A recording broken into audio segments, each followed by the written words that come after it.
Nagluto ako ng isda na parang adobo siya. At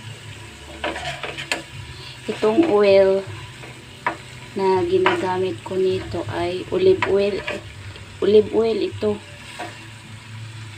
Paiba tayo. Tingnan natin kung masarap ba. At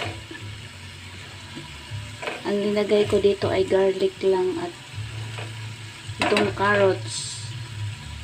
At mayroon ding laurel. O laurel. Ito o dahon. Kunti lang kasi. Maamoy ang laurel. Para siyang adobo. At ang olive oil na linagay ko, hindi marami kasi mahal ang olive oil eh.